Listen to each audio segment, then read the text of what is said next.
तर नमस्कार मित्रांनो, मी अनिकेत मोरे तुमचं पुन्हा एकदा स्वागत करतो माझ्या यूट्यूब चॅनल आसुदकर मोरे नंबर 1 मध्ये. आणि आज मी चाललो आहे क्षेत्र उन्नवरे, जे की मंडणगड तालुक्यात आहे.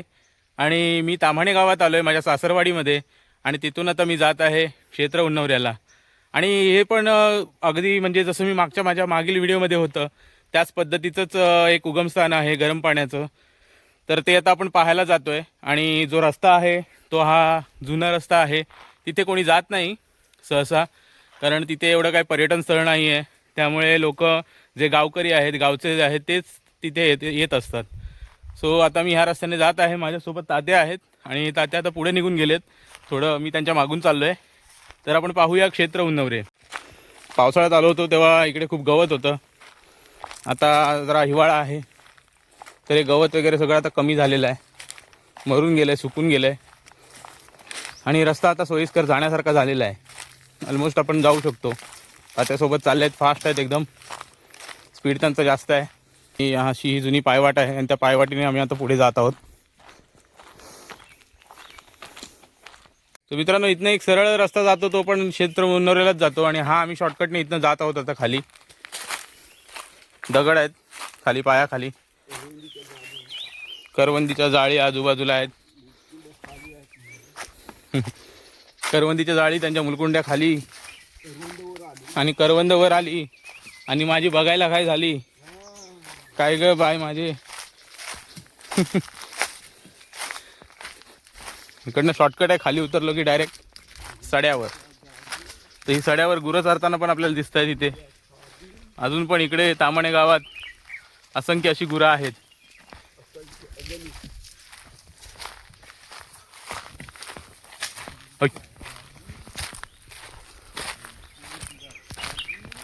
तर इकडच्या लोकांनी शेती काय सोडलेली नाही आहे. ताम्हाणे गावामध्ये उदरनिर्वाहाचा मार्ग शेती नसला जरी तरी देखील एक हाऊस म्हणून ह्या लोकांनी अजूनपर्यंत शेती संसार करणं सोडलेलं नाही आहे. ते सतत करतच असतात. आणि त्याचं उदाहरण म्हणजे ही त्यांची संपत्ती, ही सगळी पाठीमागं आहेत ती गुरं. आणि आता ती गुरं तिकडे मागे चरत आहेत संपूर्ण. तर ही वाडीतली गुरं आहेत.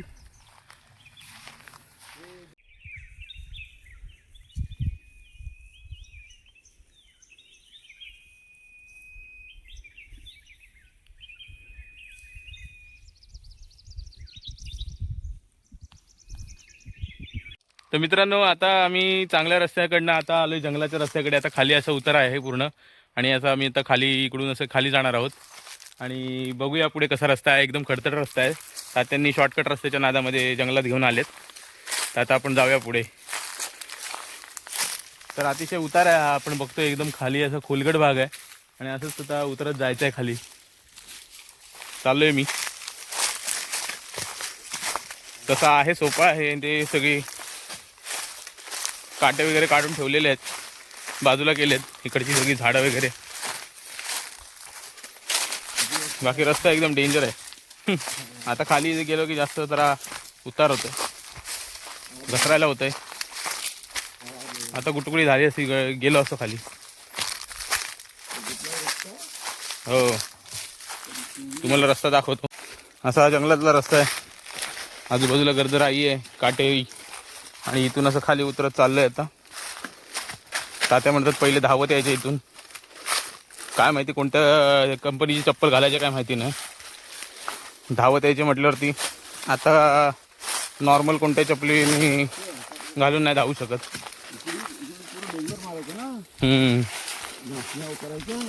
म्हणजे इथं नाचणीचं पीक व्हायचं ना पहिलं, म्हणून ही जागा सगळी साफ असायची. आता हे इकडचं अर्ध्या लोकांनी सगळं टाकून दिलेलं आहे. हे सुरू सगळे सोंडे होते. सोंडे म्हणजे जिथे नाचणीचं पीक घ्यायचे, तर आता घेत नाही. आणि हा एक जुना आंबा आहे, आंब्याचं झाड आहे. आणि ह्याच आंब्याच्या कडेने असा हा रस्ता बनवलेला आहे, साफसूफ केलंय. म्हणजे हे सगळं दिसतंय ना आपल्याला, हे सगळं आता तोडून टाकलंय त्यांनी.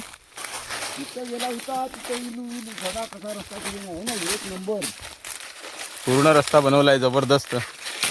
आणि असा खालपर्यंत रस्ता आहे एकदम. काय आदिवासी त्याने बनवून घेतला आधी कामं ना हां दिवस हां काय बघा कसं बनवलं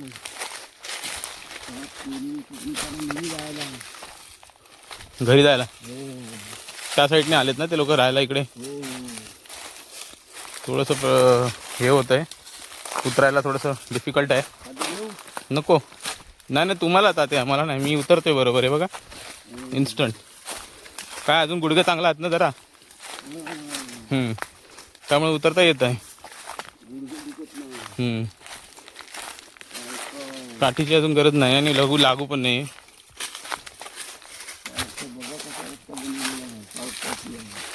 ज्याने घेतली हातात काठी तो राहिला जगाच्या पाठी.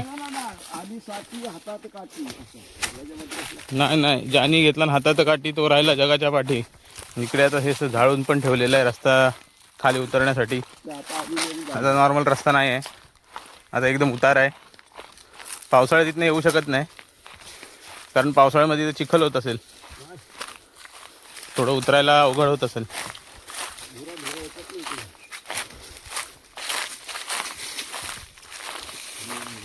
ह्या रस्त्याचा व्ह्यूच वेगळा आहे. खाली पूर्ण दरी आहे अशी खालच्या साईडला दरी आहे आपल्याला दिसते की नाही माहीत नाही. आणि हा इथनं साईडनेच एकदम रस्ता काढलेला आहे.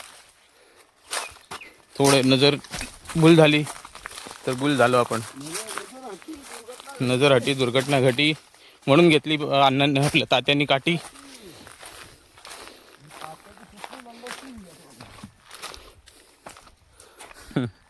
ह्या आजूबाजूला गवत जळले आणि मधनं हा पायवाट आपल्याला दिसून येते.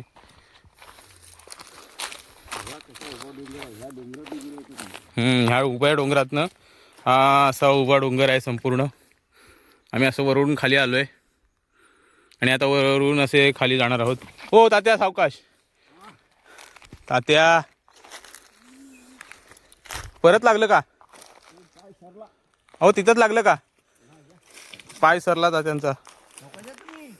मी येतो सावकाश. आता चपलीचं उदाहरण दिलं आणि तात्या खरंच थोडंसं हे झालं पाय घसरला बसले खाली. लागलं नाही ना? थोडा डिफिकल्टच रस्ता आहे. उतरायचं म्हटल्यावरती थोडासा क्रॉस वाकडं होऊन यावं लागतं.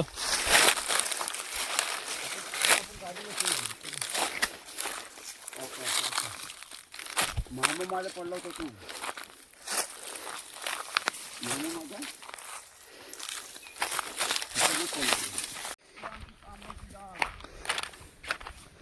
ते बघा आता तात्या पडले आणि आता मला ते धावून दाखवतात कसे धावायचे ते. कामाची डाग असायची म्हणून. तात्या डेंजर आहेत. उतरतं एकदमच डेंजर वाटतोय. बघूया माझा निभाव लागतोय का मी कसा जातोय. डोंगर संपूर्ण आम्ही असा उतरून खाली आलोय. ही टेकडी जी आहे ही खूप स्लिपरी आहे एकदम. आणि इकडनं आता मी खाली उतरून आलोय आणि हा आता रस्ता गेला आहे गरम पाण्याच्या कुंडाकडे. इकडून पुढे चाललेत तात्या. तिथून आता गरम पाण्याच्या कुंडाला आम्ही पोहोचू 2च मिनटामध्ये. तर असा शॉर्टकट घेत आलो आहे आम्ही. गरम पाण्याच्या कुंडाकडे येण्याचा प्रवास काय सोपा नव्हता. खूप खडतर रस्ता आहे आणि शॉर्टकट कधीही अवघडच असतो. तो त्या पद्धतीने आम्ही शॉर्टकटने आलो. थोडा प्रॉब्लेम झाला यायला. एकदम सरकत आलो पण आता जरा ठीक आहे. आता थोडी झाडी आहे पण त्या झाडीतनं हा रस्ता चांगला केलेला आहे. मित्रांनो असे ही गर्दराई आहे आणि ते सगळी शेरलीची झाडं आहेत. मला घाम फुटला वरून खाली येईपर्यंत कारण संपूर्ण रस्ता एकदम डेंजर होता आणि तो उतरताना खूप सारा अडथळे आले मला किंवा तात्यांना दोघांनाही. आणि ह्या गर्दराईतनं बाहेर आल्यानंतरला आपल्याला समोर दिसते ती सुंदर अशी नदी आणि ते आहे गरम पाण्याचं उगमस्थान.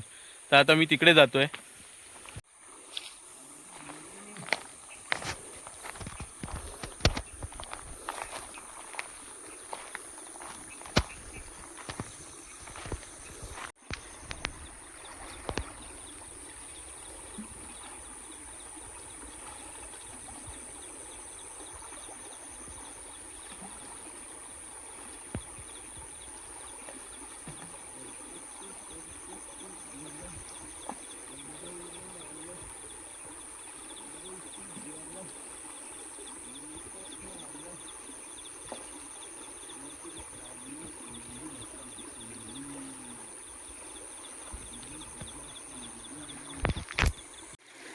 अतिशय सुंदर असं हे नदीचं पात्र आहे. नदी पुढच्या ठिकाणी खूप खोल आहे आणि संपूर्ण गर्दराई हिरवीगार आणि हा इकडनं येण्याचा मार्ग. मित्रांनो, आता मी नदीच्या पात्रात उतरलो आहे आणि नदी खूप थंड पाणी आहे आणि पाणी देखील एकदम स्वच्छ आहे. आणि आता मी चाललो आहे गरम पाण्याच्या कुंडाकडे, इथून जातो आहे पुढे. तर हा असा प्रवास खूप छान होता. पाणी जरा गुडघाभर पाणी आहे, एवढं जास्त पाणी नाही आहे इथे, कारण थोडासा भाग हा उथळ केलेला गेला आहे आणि इकडनं चालण्यासाठीचा रस्ता थोडासा नीट आहे. मध्ये थोडा पाण्याचा प्रवाह वाढतो, त्यामुळे थोडंसं डिफिकल्ट वाटतं चालायला, पण ठीक आहे. हातामध्ये काठी वगैरे काय असेल तर ठीक, थोडा सपोर्ट मिळतो पाण्यातनं चालायला. नाहीतर हे आतले पाण्यातले गोटे जे आहेत एकदम हे झालेले आहेत, गुळगुळीत झाले आहेत, त्यामुळे पाणी पाय घसरू शकतो. आणि मी आता थोडंसंच पुढे आलो आहे. अजून पाण्याचं उगमस्थान ते जे आहे ते वरच्या दिशेला आहे, तरी देखील मला अजून इकडे ह्या पाण्याचा टेम्परेचरमध्ये फरक जाणवतो आहे. आणि इथे पाणी थोडं थोडं गरम वाटू लागलं आहे, कारण जे उगमस्थान आहे, जे मेन उगमस्थान वरती आहे, त्या उगमस्थानाचं जे पाणी आहे ते ह्या झऱ्याने इकडनं खाली सोडलं गेलं आहे. आपण जसं दापोलीचं उन्नवरे पाहिलं तर तिकडे कसं की अरेंजमेंट व्यवस्थित केली गेली होती, पण ह्या ठिकाणी तसं काही नाही आहे अरेंजमेंट. म्हणजे तसं केलं आहे थोडीफार, पण एवढं असं काही नाले वगैरे काढलेले नाही आहेत की जेणेकरून पाण्याचा निचरा होईल आणि पाणी नदीमध्ये सोडता येईल. तर अशा पद्धतीचं काही केलेलं नाही आहे. जे नॉर्मल ज्या झऱ्याने जे पाणी येतं खाली, तेच पाणी खाली इथे येत आहे. तर इथे थोडंसं नदीमधला पाठीमागे पाणी थंड आहे आणि इकडे पाणी थोडं गरम आहे. तर हे आपल्याला इथेच आल्यानंतर लगेच जाणवतं. तर असा हा झरा आहे आणि या झऱ्याने पाणी असं खाली येतं आहे. शेवाळ आपल्याला दिसून येते इथे.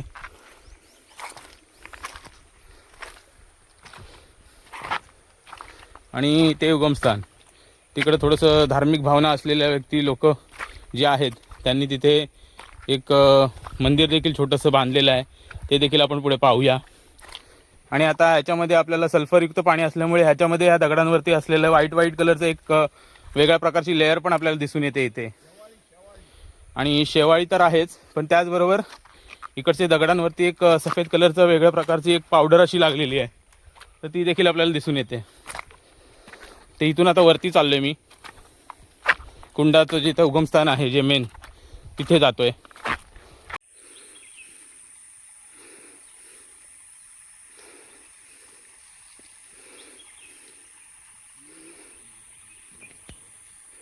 तर मित्रांनो, आता तात्या त्यांची एक स्टोरी इकडची सांगत आहेत. ज्या अगोदर त्यांच्याकडे एक बैल होता कौतिक नावाचा, आणि त्या बैलाची स्टोरी त्यांना आता आठवली इकडे आल्यानंतरला, ह्या ठिकाणी आल्यावरती.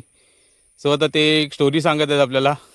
काय झालं होतं इथे कौतिकची झुंज लावली आणि ती बैल होता, त्या बैलाला माझ्या कौतिकने 1 तास 20 मिनिटं झुजला. असा इथे खाली घेऊन आला आणि ह्या झाडाजवळ कौतिकने आपटली. अच्छा. आणि तो बैल पळाला. बघणाऱ्यांची गर्दी त्या ह्याच्यामध्ये भरपूर होती, त्या शेडमध्ये. अच्छा, ती शेड बांधली होती का तेव्हा शेड ती? किती वर्ष झाली त्या शेडला? हे शेडला 22 वर्ष झाली, झुंबीला पण 22 वर्ष झाली. त्या शेडमध्ये पब्लिक होतं, इथं झुंबी लावलेली. अच्छा. दसऱ्याच्या दिवशी. मग अजून पण नव्हतात का इथे झोंब्या? ना आता ना कोणला. आता कोणी झोंब्या न लावत, गुरं नाहीत कोणाची, तर मग झोंबी पण नाही. जम नाही कोणाच्या. तर अशा प्रकारे तात्यांची स्टोरी त्यांना आठवली. त्यांचा बैलाचं जे त्यांच्याकडे होता तो कौतिक नावाचा बैल. हा हा थांबो. अच्छा, इथे एक देवस्थान आहे थंब म्हणून, पालखी वगैरे इथे बसली जाते. आणि ही शेड बांधले ग्रामस्थांसाठी, उठण्या बसण्यासाठी, मीटिंग वगैरे काय असेल तर त्यासाठी. आणि हे कोणतं गाव आहे? हां, हे क्षेत्र उन्नवरे म्हणून ओळखलं जातं, मंडणगडचं. तर हे क्षेत्र उन्नवरे गाव आहे. ताम्हाणे गाव त्या डोंगराच्या पलीकडे आहे. तर तिकडून इकडे आल्यानंतरला आपल्याला हे संपूर्ण दिसून येतं.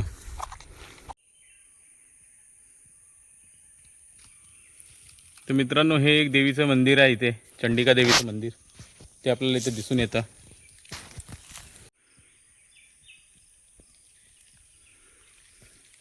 जुन्या पद्धतीचं बांधकाम आहे मंदिराचं. आणि आता मंदिराच्या आतमध्ये गेल्यावरती मेन एंट्रन्सलाच आपल्याला इथे एक शंकराचं पिंड म्हणून आहे, ते इथे ठेवलं गेलं आहे. आणि मित्रांनो, मागे जी पाहताय ना, ती ही पालखी आहे. जुन्या पद्धतीची पालखी आहे. लाकूड वगैरे सगळं जुनं बांधलेलं आहे. नवीन काही त्याच्यामध्ये आता केलं गेलं नाही आहे. तर ही जेव्हा पालखी असते, जेव्हा या शिमगा वगैरे असतो, दसरा वगैरे असतो, तर त्यावेळेस जेव्हा पालखी निघते तर ही पालखी यूज केली जाते. देवीचं मंदिर आहे, चंडिका देवीचं मंदिर आहे. आणि चंडिका देवीचं मंदिर मागे आहे, तर आपण तिकडे जाऊया, बघूया कसं आहे ते. आतून पण लॉक आहे. आतून कसं खोलतात? नाही हो, सकाळी हा आलेला.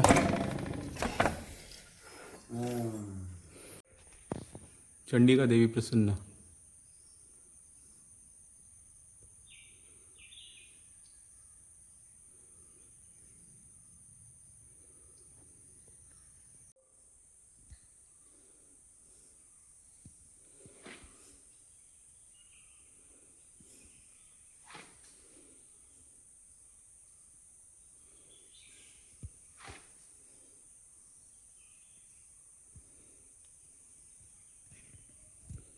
माहेरवाशिनीकडनं प्राप्त देणगी ही जी आहे, जे माहेरवाशिनी लोक जे आहेत त्यांच्या घरातून आलेली, तर कशेडी, पालघर, बाळकुम, माटवण, गोळवणी, भांडिवली, पालघर, कोंझरी, निगडी, बुरोंडी असे बरेचसे जे आपल्याला इथे दिसून येतं.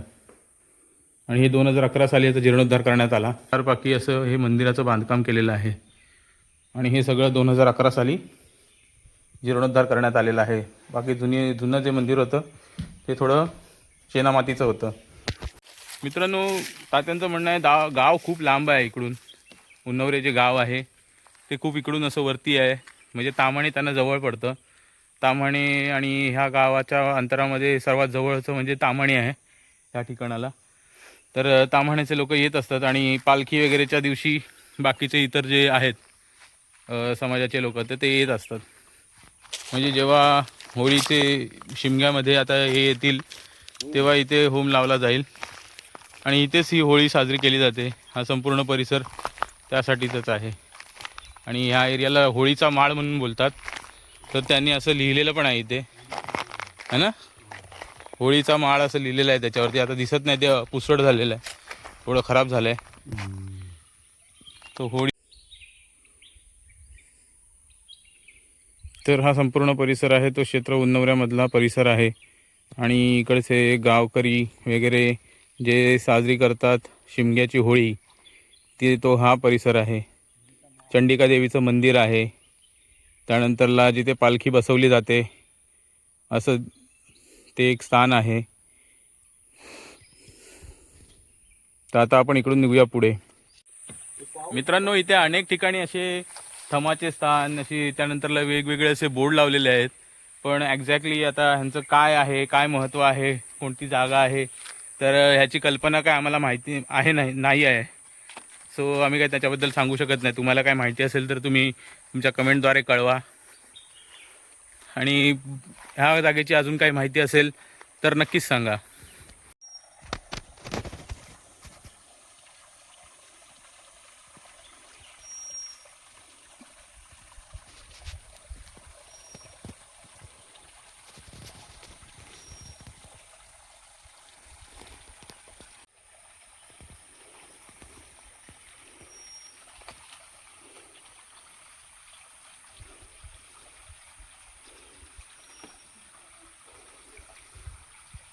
गरम आहे.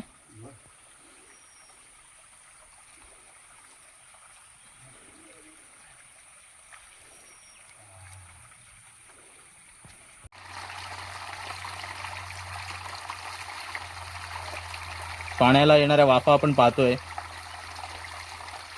किती गरम होतं किती टेम्परेचर झाला बोला.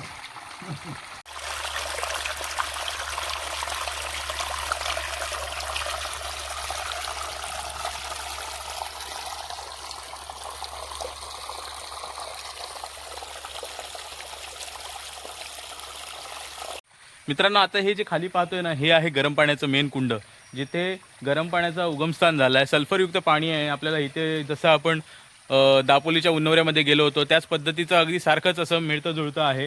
आणि महाराष्ट्रातील बऱ्याचशा ठिकाणी जे असं उगमस्थानं आहेत त्यातलं हे एक आहे. पण हे अनटच आहे. इथे जास्त लोक येत नसतात. लोकवस्ती इथे कमी असल्यामुळे लोकांची इथे चहलपहल वगैरे जी आहे ती खूप कमी प्रमाणात आहे. तर सुंदर असं उगमस्थान आहे आणि त्यांना थोडंसं यांनी बांधकाम वगैरे करून असं कुंड तयार केलेलं आहे. बाजूलाच महादेवाचं स्थान आहे तिथे आणि ते मंदिर, इथे मंदिराची उपासना जोपासना जी काय आहे ती इकडचे गावकरी जे आहेत उन्नवऱ्यातले, तर ते लोक येऊन इथे करत असतात. शिवाय इथे आजूबाजूला जर इथे कोणी स्नान करायला आले मंडळी, तर त्यांच्यासाठी इथे बांधली गेलेली ही एक अशी शेड आहेत 2, तर तेथे देखील आपण येऊन कपडे वगैरे काही चेंज करायचे असतील तर आपण करू शकतो. पण काय झालंय की आता इथे कोणी येत नाही आणि इथलं म्हणजे तसं पर्यटन स्थळ नसल्यामुळे इकडेचं आता हे सगळं पडझड झालेली आहे. कारण इथे वांदर वगैरे जे काय असतील वन्य प्राणी त्यांच्यामुळे इथे काय खराबी झाली असेल किंवा पावसा पाण्याचे जा मारा आहे पावसाचा किंवा त्याच्यामुळे इतर गोष्टींमुळे जा हवामानाचा आलेला फरक, ह्या सगळ्या गोष्टींमुळे ह्या ज्या पाठीमागच्या माझ्या ज्या 2 शेड आहेत तुम्हाला दाखवतो. तर ह्या शेडची आता सगळी संपूर्ण मोडतोड झालेली आहे आपल्याला दिसून येते इथे. तर ह्या पायऱ्या वगैरे सुंदर बांधल्या होत्या त्यांनी, एक योग्य प्रकारे सगळं काही केलं होतं, पण ते आता होत नाही. हे खूप जुन्या पद्धतीचं आता खूप जुनं झालेलं आहे दरवाजा वगैरे. पण सहसा आता इथे कोणी याचा उपयोग करत नाही. पण मात्र पाण्याचं उगमस्थान इथे असल्यामुळे, पाण्याचं जो उगमस्थान आहे इथे असल्यामुळे लोक इकडे रोज येत असतात. तुम्हाला मी एक्झॅक्टली लोकेशन दाखवतो काय आहे ते. तिथे खाली तिथे होल आहे तो मी तुम्हाला दाखवतो आणि तिथूनच ते पाण्याचं असं वरती येतं ते आपल्याला दिसून येतं.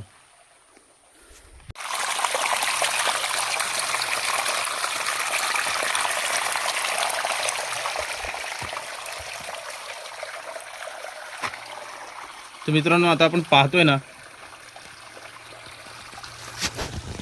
ते उगमस्थान आहे आणि तिथून अशी जी बुडबुडे येतात वरती पाण्याच्या, हे बघा, हे जे आपण पाहतोय ना तर ते पाण्याचं उगमस्थान आहे एक्झॅक्टली.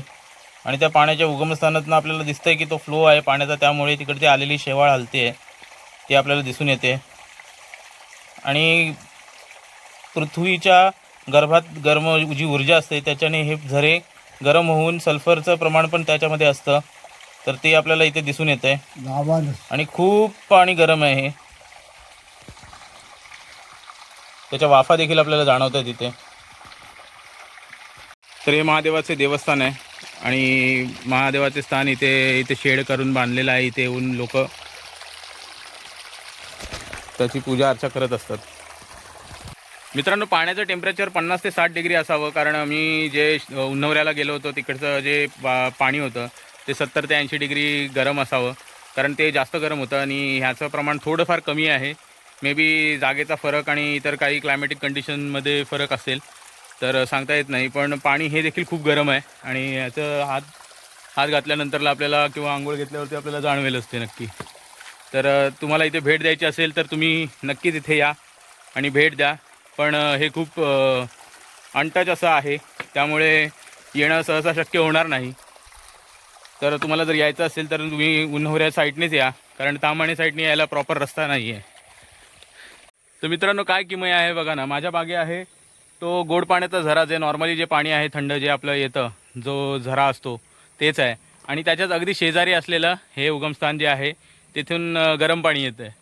म्हणजे निसर्गाची काय किमया आहे, काय चमत्कार आहे तो आपल्याला इथे दिसून येतो की एकाच ठिकाणी जवळजवळ असलेले दोन्हीही झरे, एक गरम पाण्याचं आणि एक थंड पाण्याचं, असे दोन्ही प्रकारे आपल्याला इथे अनुभव घेता येतो.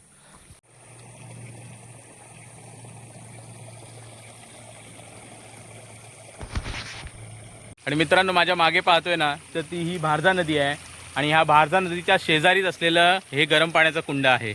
तर बघा, ही जी भारजा नदी आहे ही 12ही महिने वाहत असते, हिला 12ही महिने पाणी असतं, त्यामुळे इकडे तुम्ही येऊन आरामात स्नान वगैरे करू शकता.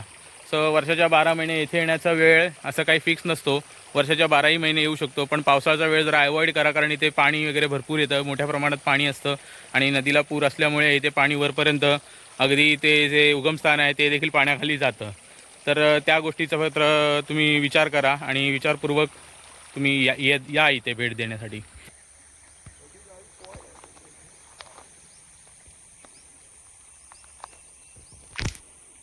या नदीत इकडचे स्थानिक लोक पोहायला वगैरे येत असतात, शिवाय इथे मासेमारी करायला देखील येतात. तर ही खूप सुंदर अशी नदी आहे, भारजा नाव आहे हिचं.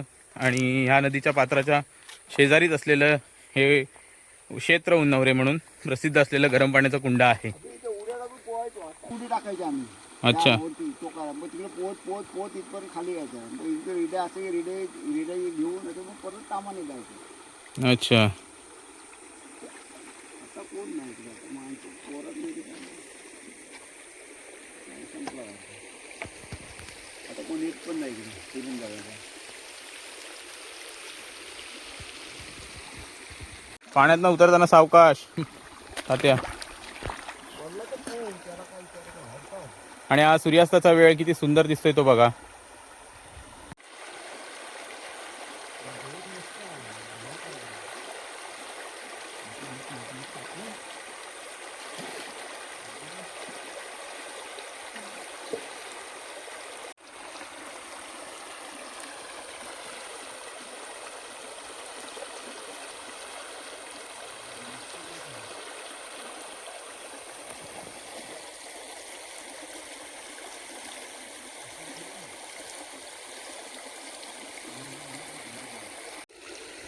तुम्ही या व्हिडिओमध्ये पाहताय निसर्गाचे दोन वेगवेगळे रंग, एका ठिकाणी सूर्यास्त होत असतानाचा आणि एका ठिकाणी काळोख, अशा पद्धतीचे दोन प्रकारचे रंग आहेत. नाही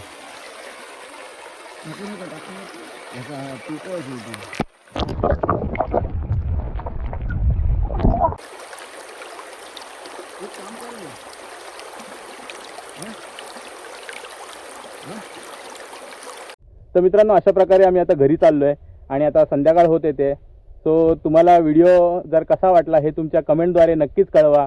आणि व्हिडिओ आवडल्यास लाईक करा, शेअर करा आणि सबस्क्राईब करा आसुदकर मोरे नंबर 1 या चॅनलला. तोपर्यंत भेटूया नवीन व्हिडिओमध्ये. Bye bye. Tata see you. Tata see you.